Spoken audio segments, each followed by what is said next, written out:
Então, interessante que esse mês de Veadar ou Adar 2, ele ocorre naquilo que é chamado de ano bissexto judaico, de acordo com o calendário lunisolar, ele é a porção dobrada, ele é justamente Efraim que tem essa porção dobrada, que está ligado nesse quadrante oeste. É a tribo cabeça do quadrante oeste. Então, essa tribo de Efraim ou José, então sempre, quando vocês ouvirem falar de Efraim ou José, está conectado a ele, tá? A tribo de José. No Apocalipse, ele é chamado José, novamente. Tá? É como que é passado isso ao filho, né? Então, mas Efraim é a tribo de José, tá? Eles estão ligados a hierarquias, a hierarquia angelical chamado Ishin, que significa homem. Só que como vocês já sabem aqui no canal, eu já tratei com vocês, Ishin são os chamados anjos em estado vigilante. O que é o estado vigilante? É um anjo que ele consegue vir aqui, se materializar, permanecer aqui por um tempo, e eles saem. Ele não precisa nascer de mulher, e ele entra por portal dimensional e depois vai embora. Um exemplo disso foi Elias, tá? Você fala assim, Elias era um vigilante? Sim, tá? Mas aí eu tenho lives aqui, e é bem complexo para ficar explicando agora, nessa live não dá tempo. Mas vocês podem perceber que não tem dados de quando ele nasce, ele simplesmente aparece, e também quando ele vai embora, a escritura menciona que ele entra em um tipo de redemoinho, um vórtice. Ele entra produzido por um tipo de carruagem, né, ou seja, um tipo de veículo dimensional de anjos que vem, e ele estava com pressa porque ele sabia a hora que ele precisava ir. Então, os anjos vigilantes, eles precisam fazer isso, tá? E eu compreendo, inclusive, numa live, por isso que eu deixei registrado, que ele deixou o livro de Malaquiar, ou que a gente chama de Malaquias, Malachiah, que seria anjo de Iah, de uma maneira ali meio secreta, mas o importante eram as informações que estão no livro, mas ele nem se identificou. Entendo que foi ele que escreveu esse livro, tá? Porque os próprios judeus, eles não sabem quem que era Malaquias, não sabem nem onde que ele nasceu e onde que morreu. E aí eles ficavam ali, às vezes, discutindo lá no Talmud, será que ele nasceu em tal época, ou que ele é de tal lugar, não sei o quê. É um mistério o profeta Malaquias. Por quê? Porque, na verdade, eu compreendo que ele era o próprio Elias, que ele apenas colocou anjo de Iah, né, e deixou o livro, e aí profetizou ali sobre Cristo, etc. Inclusive, dentro da linha cronológica, ele é entendido como o último livro daquilo que ficou no nosso cânon. Depois veio 400 anos de silêncio, segundo alguns estudiosos, né? Então, isso é interessante, né? Ou seja, ele deixou ali marcado algo, né? Então, esses anjos estão ligados a essa hierarquia, tá? O nome José, ele tem origem hebraica que significa Deus acrescenta, Deus multiplica. Lembra que eu falo do quadrante oeste ligado ao futuro e à multiplicação? Tá? Tecnicamente, digamos que não existiria uma tribo de José. Em vez disso, ele recebe uma bênção dupla para seus dois filhos, que é Efraim e Manassés. Você que é da tribo de Manassés, quando você ouvir uma bênção ligada à tribo, tá, de José, você pode tomá-la para si, porque você faz parte disso. Tá? Com a diferenciação que aqueles que são efraimitas, da época de Efraim, quando você nasce na tribo de Efraim, nessa época específica de datas dos meses hebraicos, você tem um tipo de porção dobrada que Deus ele deu a você, por alguma razão dentro do mundo espiritual. Tá? E a gente vai começar a compreender um pouquinho pela própria história dos efraimitas, etc. Tá? Quando Jacó dirige, isso está em Gênesis 48, Josué 14:4, Ezequiel 47:13, que também é a visão do templo simbólico, onde você consegue detectar que José e Efraim têm um tipo de intercâmbio na hora que eles são falados sobre eles. Tá? Então, a tribo de Efraim é a tribo de José, e José é Efraim. Tanto que no Apocalipse, Efraim não é mencionado, mas ela é José. Tá? Aí é mencionado pelo nome do patriarca José. Tá? Quando Jacó dirigiu uma profecia a cada um de seus filhos, ele deu a José uma das mais longas. Ele disse o seguinte: José é um ramo frutífero junto à fonte, e seus galhos se estendem sobre o muro.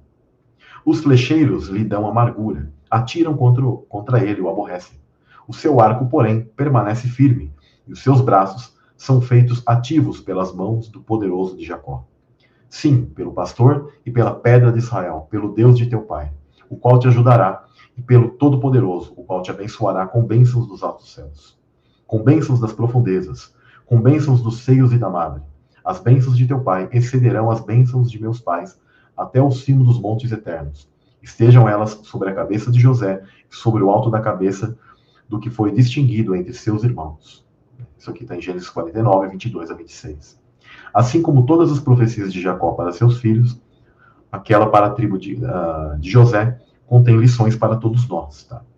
Então, isso é bem interessante, que a gente começa a compreender esse tipo de profundidade. Tá? A bênção mosaica para José, para a tribo de José, está conectado também ao seguinte, prestem bem atenção. A respeito de José disse, que o Senhor abençoe a sua terra com o precioso orvalho que vem de cima, do céu e com as águas das profundezas, com o melhor que o sol amadurece e com o melhor que a lua possa dar, com as dádivas mais bem colhidas dos montes antigos e com a fertilidade das colinas eternas, com os melhores frutos da terra e a sua plenitude, a favor daquele que apareceu na sarça ardente. Que tudo isso repouse sobre a cabeça de José e sobre a fronte do escolhido entre os seus irmãos. Tá? Lembrando que a tribo de Efraim, né, que está ligado a isso, e Manassés, ela também toma esse tipo de bênção para si. Tá? Falando sobre a parte de Efraim, tá? Porque tem essas como se fossem duas faces, né? A tribo de José tem essa face, José e Efraim. Lembrando que José, ele é uma das faces do Messias, assim como nós falamos sobre Judá ligado ao Messias, e os judeus eles esperam que se cumprisse aquilo que eles chamam de Mashiach ben Davi e Mashiach ben Yosef, ou seja, o filho de Davi, filho de José. E eles até hoje acreditam que viriam, tristemente, como eles não aceitam a Cristo, que eles esperam dois Messias. Tristemente, isso, um dia eu vou fazer uma live específica sobre isso, conecta com o falso profeta e o anticristo. As duas figuras que eles ainda estão esperando vai conectar justamente com isso. Agora, se eles aceitassem a Cristo, eles iam entender que Cristo cumpriu as profecias do Mashiach ben Yosef e do Mashiach ben Davi, porque o Mashiach ben Yosef é quando ele vem ali de maneira mansa, tá? E ele foi humilhado, mas aí ele é exaltado. E o Mashiach ben Davi é quando ele vem como rei, quebrando tudo, ou glória, reinando de vez, ou seja, já levando os seus, né, para a nova terra. Então, eles acabam não compreendendo isso, que Jesus, ele cumpre isso. Isso, por entendimento da Kabbalah, você vai compreender. E eles são cabalistas, só que nessa parte aí eles negam. Que triste, né? Porque eles têm a interpretação correta, eles poderiam identificar que Cristo, ele cumpre essas duas facetas, né? Na figura de José e Davi. Então, Cristo já veio como esse filho de José. Foi humilhado, né? Foi vendido, etc. Ou seja, a mesma coisa que Cristo, ele, né, tem os vários paralelos profundos cabalísticos de José e a figura de Cristo, que eu já cheguei, inclusive, a falar no canal. Tenho ali no Telegram também esses tipos de informações. Você fala, uau, assim como Isaac também com Cristo, tem várias figuras. E José está completamente conectado à figura de Cristo. Tá?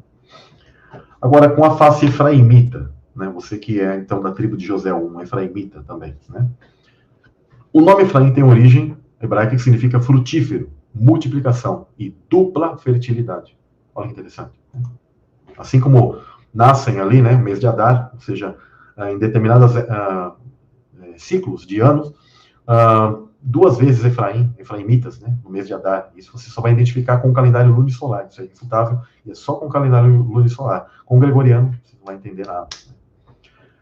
E aí Israel, porém, estendeu a mão direita, Israel é Jacó, tá? Que aí ele já era chamado de Israel, e a pôs sobre a cabeça de Efraim, embora este fosse o mais novo, e cruzando os braços, pôs a mão esquerda sobre a cabeça de Manassés, embora Manassés fosse o primogênito.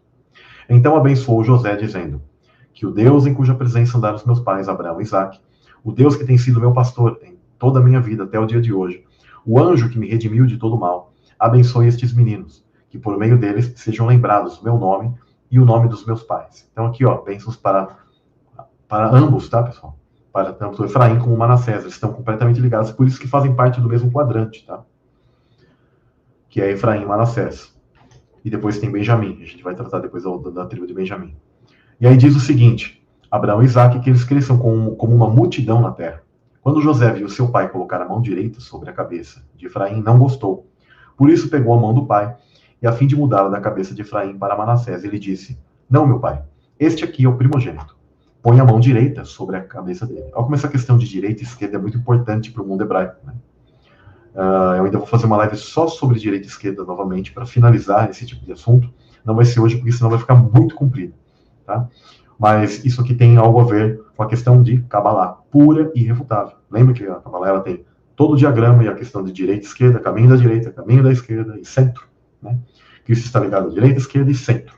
tá? Principalmente no centro da vontade do Pai, e a honra, a direita, mas tem todas essas coisas, né? Sempre dou um exemplo de que quando ele fala, por exemplo, as ovelhas à direita e os bodes à esquerda, não é porque a esquerda é ruim, mas é porque direita, para eles, significa honra, e a esquerda significa um tipo de juízo, um julgamento. Então, seres específicos do lado esquerdo julgarão aqueles lá. Então, bodes o quê? Ao juízo. E as ovelhas, à honra. Então, é isso que, por isso que você fala, a direita e bodes à esquerda. Ou seja, é cabalístico, completamente cabalístico, né? Cabala de Cristo, mas eu sei que o pessoal surta, né? Mas eu gosto que o pessoal surta. Gosto de dar um tipo de provocação, porque eu entendo que ou a pessoa amadurece, ou ela vai negar o texto, né? Ela vai querer negar o texto. Mas ela precisa ser o quê? Digamos assim, honesta consigo mesmo. Né? A pessoa tem que ser honesta e falar assim, não, é verdade. A Bíblia sempre falou desse negócio de direita, esquerda, e a Kabbalah fala disso, direita, esquerda. Como que eu posso negar isso? Estou negando a própria base bíblica. Né? Se eu não tiver isso como base, o que significa isso? Não tem significado nenhum daí. Né? Por que você nasceu com um braço direito e um braço esquerdo? Por que tem destros, canhotos, etc.? Tem todo mistérios divinos, tá? Que Deus ele colocou. A gente até vai falar um pouco sobre eles quando a gente fala sobre levitas, tá? Então, ele diz o seguinte: eu sei, meu filho, eu sei. Ele também se tornará um povo, também será grande. Apesar disso, o seu irmão mais novo será maior do que ele, e sua descendência será uma multidão de nações. Ou seja, ele já sabia que, conectado ao mundo espiritual, aqueles que nascem de Manassés e de Efraim, houve um tipo de necessidade de que mais efraimitas, ou seja, anjos de tal hierarquia, ou de tal tempo, de tais elementos, nascessem mais. Por isso nascem em dobro, e eles serão, digamos, mais numerosos aqui na Terra, nesse sentido. Tá? Por isso que ele dá um tipo de bênção, uma força dobrada, pelo tipo até de fraqueza, mas então é dado um reforço para que esse ser ele possa prevalecer dentro das dificuldades, porque Deus ele é justo. Ele não deixou todo mundo, cada um, né, digamos assim, de maneira injusta, a distribuição de poder. Mas quando algo é necessário, ele pega e dá uma dupla força, uma dupla fertilidade, uma dupla multiplicação, etc. Olha como que o Eterno ele é abençoado, ele sabe de tudo, né? Aqueles que seriam talvez considerados mais fracos, Deus ele os fortalece, ele os capacita. Lembra que a Escritura fala que ele capacita os seus escolhidos? Então, é a mesma coisa. Então, e aquele que se julga, inclusive, mais forte, a queda é maior.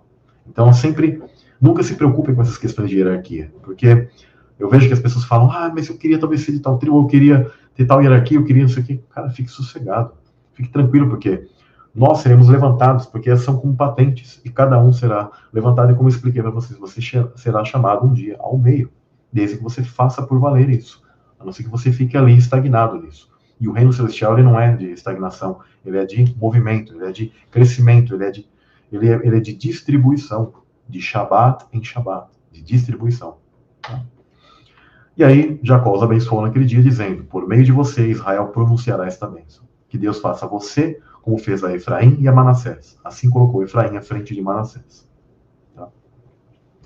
Ao longo do Antigo Testamento, o nome Efraim frequentemente se refere também ao conjunto de 10 tribos que compõem o reino do norte de Israel. Quando houve uma divisão no reino de Israel, pessoal, quando estava formado, houve um bloco que às vezes a Escritura também chama de Efraim, reino de Efraim. Prestem bem atenção nisso. E não apenas a uma tribo com o nome do filho de José. Tá? O reino do norte, também chamado de Israel, foi levado cativo pelos assírios em meados de 722 a.C. Isso está em Jeremias 7.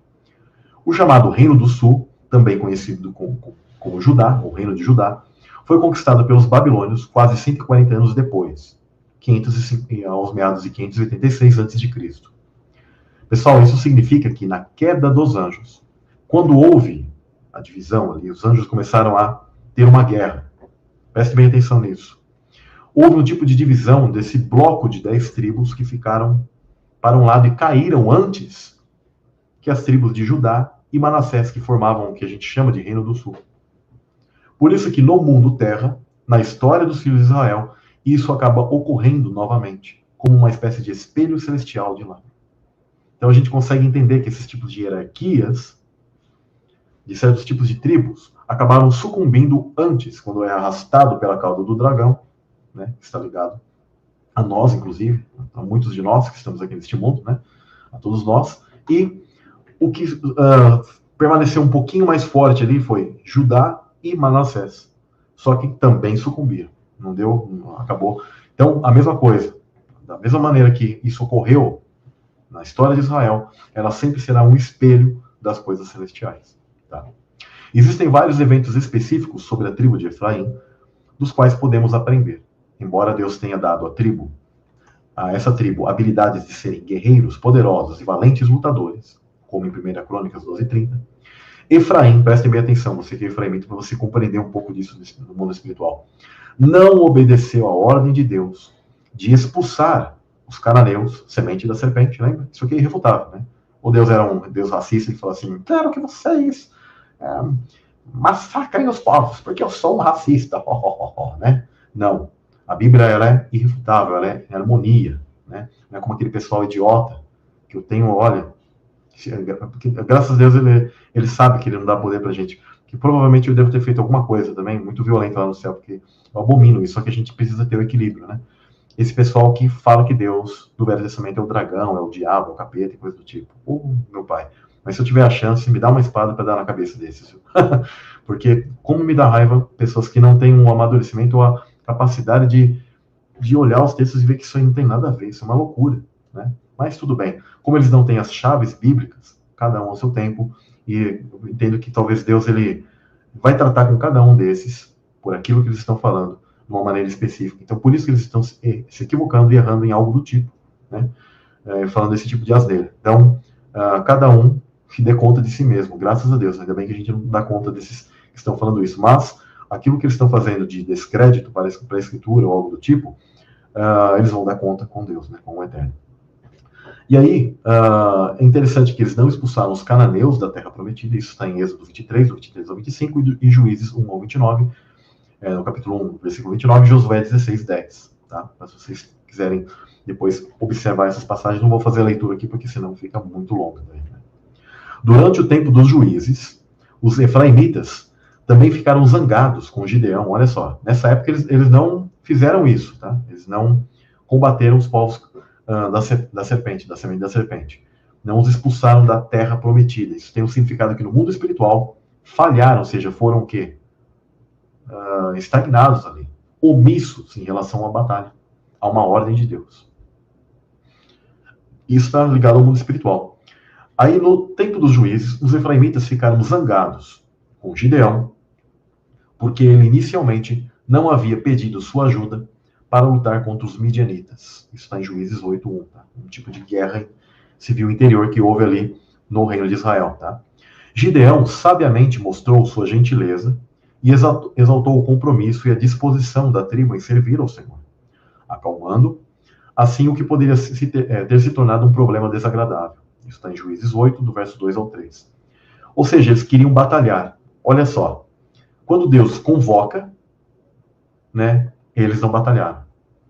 Quando Deus não convocava, aí eles estavam prontos ali para batalhar. Não, eu estou aqui e tal. Mas Deus, ele sabe de tudo. Quando ele convoca alguém específico, é porque aqueles estão preparados mediante essa convocação. E eles tinham se irritado, e Gideão até falou assim, não, vocês foram bacanas, obrigado porque vocês estavam na disposição, mas não pude chamar vocês. Só que olha só, porém a situação ela depois se complicou, e mais uma vez ela está relacionada ao orgulho, ao ciúme e ao egocentrismo de Efraim. Isso ocorreu quando Jefté decidiu lutar e derrotar os amonitas, sem a ajuda dos orgulhosos guerreiros de Efraim. Então uma guerra civil se seguiu entre Jefté e Jefté, ele era um gadita, tá, pessoal? Ele era da tribo de Gade, mas ele liderou pessoas da região de Gileade, alguns chamam de gileaditas, né, mas que era uma tribo ligada a um grupo da tribo de Manassés. Então Efraim e Manassés batalharam um contra o outro como irmãos. Olha só a questão espiritual aqui, né? Interessante.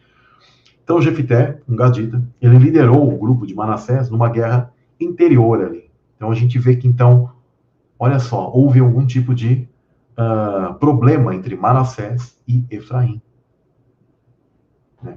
Então Efraim, ela tem essa dificuldade, esse egocentrismo, esse tipo de ciúme, né? Que são defeitos que talvez você, como um efraimita, você nasce nessa época, você identificou espiritualmente que eu sou do tal mês hebraico, então eu nasci nessa época. Esqueça os signos, tá? Sei que eu já falei várias vezes sobre os signos, tentando dar um paralelo para vocês, mas hoje eu só estou falando da maneira hebraica. Você é do mês específico e esqueça a questão de signo de câncer, que signo de Capricórnio, não sei o que, esqueça o mundo grego pagão, tá? Pensem de maneira hebraica, épocas hebraicas. Então você que é um efraimita e você se identifica com isso, você fala assim, opa, seria esse o erros que eu tenho, né? Um tipo de, às vezes, ego, de ciúme em relação a algumas coisas, tipo de orgulho, de posição em algumas coisas, né? Assim como você é um forte guerreiro, recebeu porção dobrada, mas você tem esse tipo de questão, porque a história das tribos de Israel, elas contam exemplos, tanto para todos, tá? De todas as tribos, para a gente não agir da mesma maneira, mas principalmente para aqueles que são dessa época específica. Por isso que elas têm vários tipos de histórias, para a gente conseguir se identificar e observar esses tipos de paralelos. E aí, Jefté, então, ele traça uma guerra interior ali com os efraimitas, que foram para cima dele. Tudo porque ele não os chamou para um tipo de guerra, e eles queriam novamente participar, né? Sendo que eles já tinham sido omissos no episódio da questão dos cananeus, né? E eles quiseram ali, nesse momento, não, por que ele nos chamou? E aí houve um tipo de guerra ali interior. Então, Efraim, ela possui dificuldade em aprender bem esses tipos de lições. Deus diz que devemos aceitar como a sua vontade, a princípio, como a nossa base para tudo que nos acontece. Não importa quão boas ou ruins essas ideias nos pareçam. Porque, na verdade, os efraimitas, quando eles foram convocados, como eu disse, não atenderam. E depois, quando não foram convocados, queriam e ainda brigaram por causa disso. Né? Então, essas lições de Efraim, elas completam um quadro de variedade do comportamento humano. Vemos Efraim se afastar de Deus e fazer muitas coisas más, como está, por exemplo, em Isaías 28, do verso 1 ao 3. Mas também vemos a tribo reconhecer a necessidade de se arrepender, de obedecer e seguir as instruções, como eles fizeram ao profeta Oded, né, em 2 Crônicas 28 ao 12. Tá?